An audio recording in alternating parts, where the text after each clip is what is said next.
You can make yourself a victim or just smile and say, that's really ironic. And you chose to smile? He was supposed to be Indiana Jones. Not considered, not in the running, chosen. Spielberg and Lucas had picked him. The hat, the whip, the legacy, it was all his, until a contract said no. And Tom Selleck, at the peak of his fame, didn't fight it. He didn't rage, negotiate, or sue. He stepped back and watched as one of the most iconic roles in movie history went to someone else. That one moment could have shattered him. For most actors it would have, but not Tom. Because for Tom Selleck, fame was never the goal. Integrity was. For over 5 decades, Hollywood tried to define him by a mustache, a red Ferrari, $1 million paycheck. But the truth?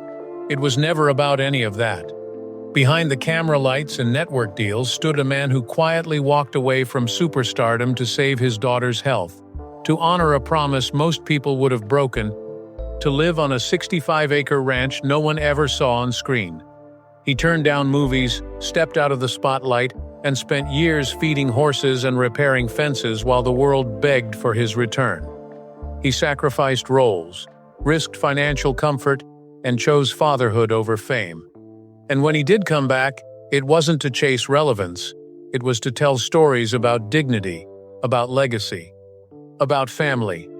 This isn't the story of a Hollywood icon. This is the story of a man who had everything and chose to give it all up for something deeper, a decision that made his family cry, and a legacy that won't fade with time.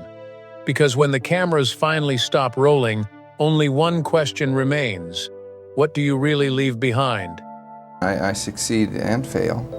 I mean, I have good days and bad days, but if you say that, what you said, maybe I'm having more good days than bad.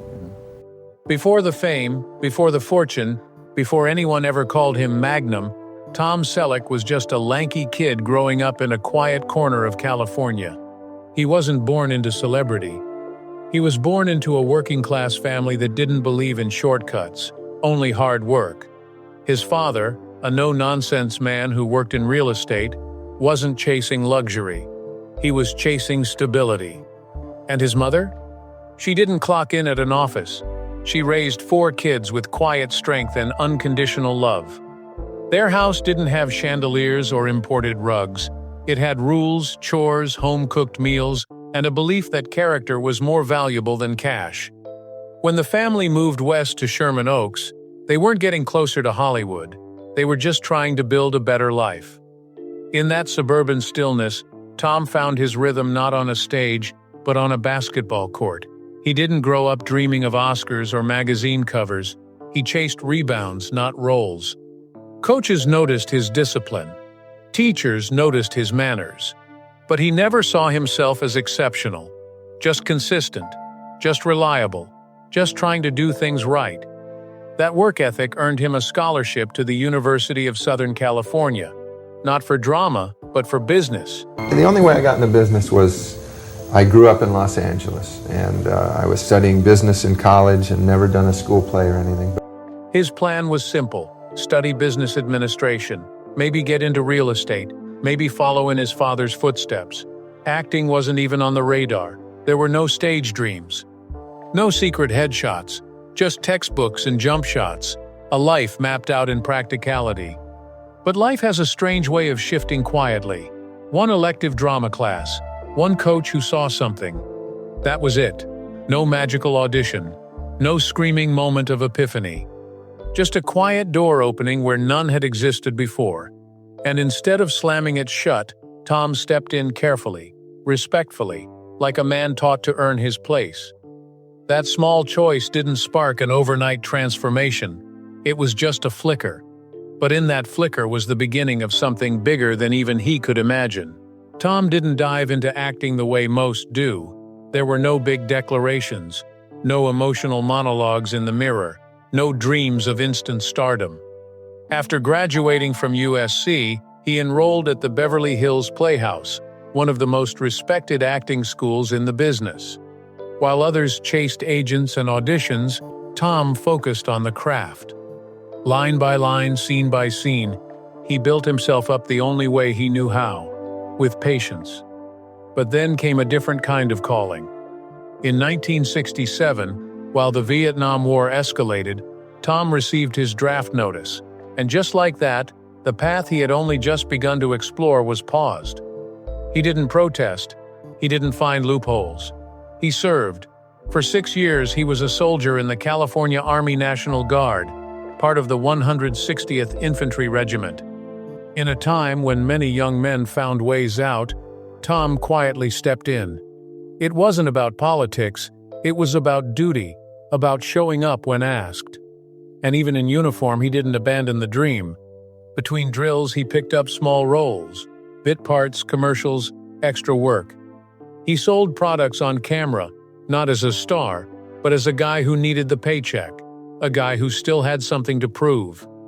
He was learning two things at once: how to wear a uniform with honor and how to hold the screen with presence. But the path was slow, painfully slow. For years, Hollywood barely noticed him. Casting agents saw the face, but not the fire. He filmed pilot after pilot, 6 in total, none of which ever got picked up. Most people would have quit. Most actors did. But Tom wasn't built that way. He didn't rage, he didn't whine, he just kept going. Kept training. Kept preparing for a moment that might never come. It's easy to look at a famous face and assume the journey was quick, that it was all charm and luck. But for Tom Selleck, the early years were nothing but setbacks stitched together by grit. He was carving a future with no guarantees, just a quiet hope that staying the course would one day be worth it. And then, one day, it was. I'd say you're enough. The breakthrough didn't come with fireworks. It came with a smirk, a Hawaiian shirt, and a red Ferrari. In 1979, after years of thankless work, Tom landed a recurring role on the Rockford Files, playing a charming, impossibly polite private investigator named Lance White. He wasn't flashy or loud, he didn't chew scenery. But there was something about him, something steady, something magnetic. Viewers noticed, critics noticed. And for the first time, so did Hollywood. 1 year later, everything changed. In 1980, Tom Selleck became Thomas Magnum, Magnum P. I wasn't just another detective show, it was a phenomenon. For 8 seasons, millions of Americans tuned in to watch him solve crimes in Hawaiian paradise, armed with nothing but a smirk, a conscience, and that now iconic mustache. The role didn't just make him a star, it turned him into a symbol. He wasn't a muscle-bound action hero or a tortured anti-hero. He was relatable, honest, charming without being arrogant, tough without being cruel. At the peak of its success, Magnum P, I made Tom one of the highest-paid actors on television, earning $500,000 per episode, the equivalent of over $1.2 million today. But the money never changed him. When the studio refused to give bonuses to the hard-working crew during the show's final season, Tom quietly took his own bonus check and distributed $1,000 to each crew member. No press release. No cameras. Just a quiet thank you from a man who hadn't forgotten what it felt like to be overlooked. But just when the world was finally embracing him, fate handed him a cruel twist. A once-in-a-lifetime opportunity, the role of a lifetime, and a decision that would follow him for the rest of his life. At the height of Magnum P.I.'s runaway success, Tom Selleck stood on the edge of cinematic immortality. The year was 1980. Steven Spielberg and George Lucas had just created a new adventure franchise. And they weren't looking. They had decided. Tom Selleck was their Indiana Jones. Not auditioned, chosen. He had everything they wanted. Rugged charm, dry wit, commanding screen presence. The test footage was flawless. Everyone in the room agreed. This was the guy. The hat fit. The jacket looked lived in. The smirk, the timing, the swagger. It was all there. Tom Selleck was supposed to be the face of the next great action-adventure saga. And then CBS said no. Bound by an ironclad contract with Magnum P.I., Tom was not allowed to take on the role. He waited, hoping the studio would change the schedule or grant him an exception. But Hollywood doesn't wait. Harrison Ford was cast. Raiders of the Lost Ark became an instant classic. Indiana Jones became a legend. and Tom Selleck went back to work on set, knowing exactly what he had just lost. He never threw a tantrum, never sued the network, never tried to undo the contract. He honored it, even though it meant watching someone else live out the dream he never even got to start. For years, he rarely talked about it, but when he did, you could hear the pause before the answer, the weight in his voice, the sadness he never let fully show. "Harrison did a great job," he once said, followed by a quiet laugh. "I probably would have messed it up." But it wasn't humility. It was heartbreak dressed as grace. That single moment, that cruel twist of timing, could have shattered him. It didn't. Because while Indiana Jones might have been a career-defining role, what Tom Selleck chose instead defined something else. His character. He kept his word, even when it hurt. Even when it meant watching a billion-dollar franchise unfold from the sidelines. He may have lost the whip and the fedora, but he gained something far more rare in Hollywood: respect. And as the world cheered for Harrison Ford, Tom Selleck quietly walked away from global superstardom straight into the hardest decision of his life. By the time Magnum P.I. ended in 1988, Tom Selleck could have done anything.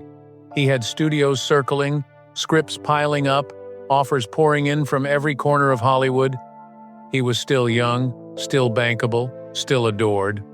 Most actors in his position would have sprinted toward the next blockbuster, signed the biggest deal, capitalized on the moment. But Tom didn't sprint. He stepped away. No press conference, no farewell tour, just a quiet disappearance from the spotlight. That same year, he married Gilly Mack, a vibrant British actress whose warmth and wit perfectly balanced Tom's calm. Soon after, their daughter Hannah was born. But parenthood didn't come with ease. Not long after her birth, Hannah developed chronic respiratory issues. It started small. Persistent coughs, unexplained fevers, long nights filled with worry. But the diagnosis came, and with it a hard truth. Their daughter needed full-time care, stability, and both her parents fully present. Tom didn't hesitate. He turned down movies, walked away from red carpets, canceled appearances. He left fame behind to become something far more important: a full-time dad. He moved his family to a 65-acre ranch in Hidden Valley, California. A place with no paparazzi, no flashing lights, just trees, fences, and the kind of silence Hollywood doesn't understand. While the world waited for his next big role, Tom was mending fences, checking on livestock, and rocking his baby girl through sleepless nights. Gilly stepped away from her career too. Together they chose family over ambition. Not because they had to, but because it was the only choice that made sense to them. Their daughter wasn't going to grow up on film sets or in luxury hotels. She was going to grow up on dirt trails and horseback. And Tom wasn't going to let someone else raise her while he chased another round of applause. Most people didn't even realize what he was giving up. Even fewer understood why. But to Tom, it wasn't complicated. "It's not about quitting acting," he once said. "It's about not missing the things that really count."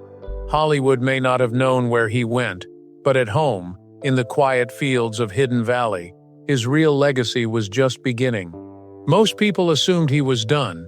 After all, Tom Selleck had vanished from the spotlight so completely it felt permanent. He wasn't popping up in tabloids. He wasn't chasing roles. He wasn't making public appearances just to stay relevant. He was riding horses on his ranch, fixing fences, being a husband and a father. Hollywood moved on. But Tom never said he was finished. He was just waiting for something that mattered. And then, in 2010, he returned. Not with a blockbuster, not with a flashy reboot, with Blue Bloods. CBS was launching a new police drama about family, legacy, and morality. And at the heart of it, they needed a steady hand. Someone who could command a room without raising his voice. Someone who didn't need to pretend to be dignified because he already was. Tom Selleck stepped into the role of Frank Reagan, a police commissioner and family patriarch. And just like that, the screen belonged to him again. The show wasn't built around car chases or explosions. It revolved around a dinner table, 4 generations of law enforcement breaking bread, debating justice, mourning losses, and upholding traditions. It wasn't fast or flashy, but it was real, grounded, human. And Tom? He was the anchor, the still center in the middle of emotional storms. He didn't return for the money. In fact, at $200,000 per episode, he was earning far less than he did in his Magnum years. And when CBS announced budget cuts in the final season, Tom and several castmates voluntarily took a 25% pay cut to keep the show alive and protect the crew's jobs. No fanfare, no announcements. Just another quiet act of leadership. Blue Bloods went on to last 14 seasons, becoming one of the longest-running police dramas in American television history. Through it all, Tom never tried to reinvent himself as someone younger, edgier, or louder. He played his age, he embraced his wrinkles, he leaned into wisdom over spectacle. And in doing so, he reminded audiences that strength doesn't always mean charging forward. It sometimes means sitting still and listening. His return wasn't a comeback. It was a continuation of everything he'd always stood for. The cameras may still have been rolling, but time wasn't waiting. As Blue Bloods carried on, so did the quiet toll on Tom Selleck's body. Nearing 80, the man once known for chasing criminals across Hawaiian beaches now moved slower. The silver in his hair deepened, the stiffness in his back lingered longer. During the final seasons, he often struggled to stand for extended shoots, but he never said a word. Never asked for special treatment. Never let the pain show on screen. Just grit his teeth, hit his marks, and delivered like he always had. But now, with the show wrapped and no production schedule to anchor his days, the silence has taken on a different tone.